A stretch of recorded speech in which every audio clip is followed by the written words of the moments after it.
So in this video, I'm going to show you how to add stile and rail modifiers to your face frame products. Now these modifiers can add arches or scallops to your rails, or even flutes to the stiles. And it's those little details that make your product stand out from the rest. And now for the next lesson in learning more about Microvellum's face frame library. So the first thing I got to do is add a cabinet to the drawing. I'm going to use this base open face frame product, and before hitting OK to let it draw, I'll go ahead and make some changes. First to the toe kick height, and also the toe kick assembly. Now these left side and right side full height prompts make the sides the same size as the face frame. Unchecking them just means that this will be like a typical cabinet box with no extended sides. Here under the internal options, you can use the face frame opening height for component inserts.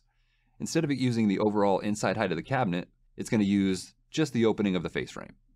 Now for the face frame itself, I'm going to make a couple changes to the widths of the stiles and rails. I want to make the bottom rail 4 inches so there's enough material when adding the rail modifier. Now before adding that modifier, I am just going to let this cabinet draw. Then I'll go back into the product prompts and make some more modifications. So this is what the product's going to look like after using the rail modifier options. Turning on a modifier is real easy to do, but the thing I want to show you is more than just modifying the bottom or top rail. It's being able to add a modifier to both. So first up, inside the product prompts and under the face frame options are the face frame rail modifiers. This prompt will only modify either the top or bottom rail. So I'm just going to go ahead and pick one so you can see how it gets added. And then because it's a subassembly, you can use the subassembly prompts to make more changes. This little part right here is a dummy part. It's part of the rail modifier subassembly. Here it is in part properties. Notice the negative sign before the material name. Now this means it's for drawing purposes only. The program will ignore negative material when processing. Okay, back to the drawing. Select that dummy part to open up the subassembly prompts. Now one thing to remember when working in here is that when you change these prompts, they're stuck that way. So if you want to go back and make a change to the rail modifier to something different, like a scallop for example, you'll need to update those prompts accordingly. This arch height could be misleading for some. The distance isn't from the floor, it's from where the bottom cutout height starts. Now I don't really like that, so I'm going to go back into the subassembly prompts. I'll make the arch height 1, and now the bottom cutout height 2. And there's the distance from the arch to the bottom cutout, and the bottom cutout height distance. Now you don't have to, but I'm going to go ahead and change the bottom cutout height back to 1. Okay, and then back into the regular product prompts to show you what I meant about those prompts needing to be updated if you change the rail modifier.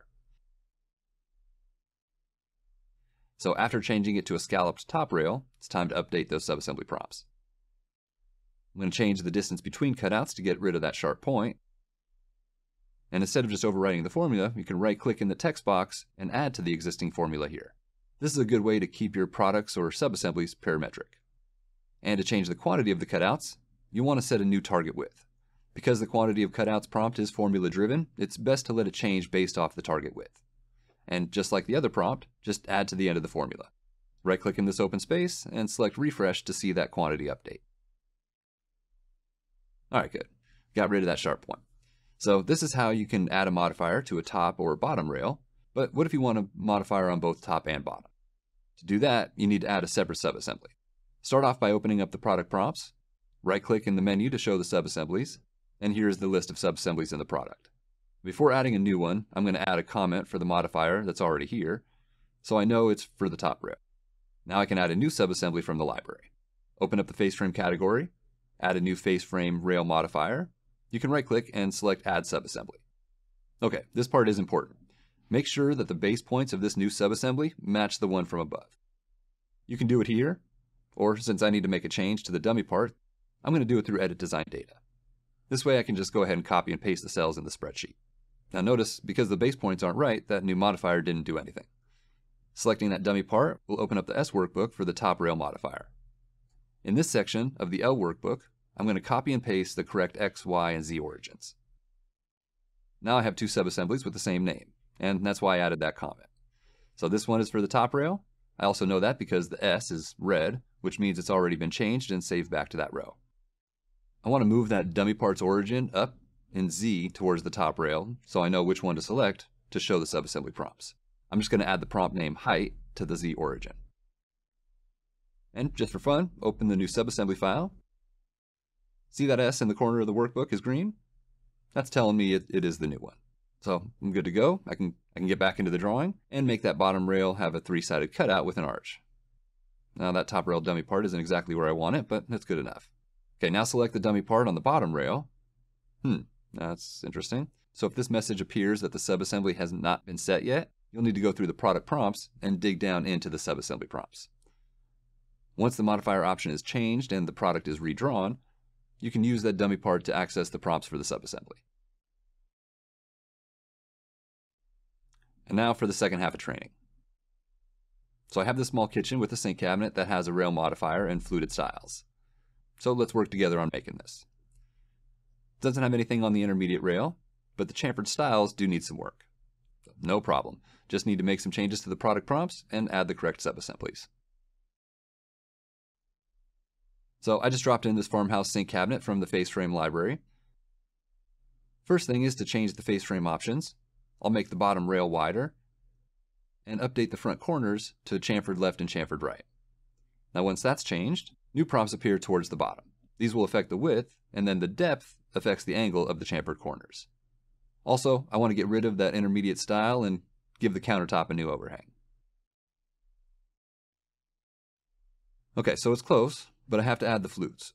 And also, I forgot to make that door inset. So back into the prompts. First under face options for the door inset, then the frame options to turn on the bottom rail modifier, and the next step is to add the correct subassemblies from the subassembly library. And actually, before adding anything new, open the prompts for the rail modifier and make some changes. The cutout offset here needs to be 2. Okay, now expand the face frame modifiers and add the left and right style chamfered corner flutes. Double-clicking on the subassembly also adds it to the product.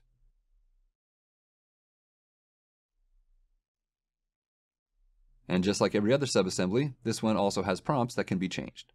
For example, if you want to change how the flutes are routed into the part, the number of flutes, or any other settings that control the flute distance and location.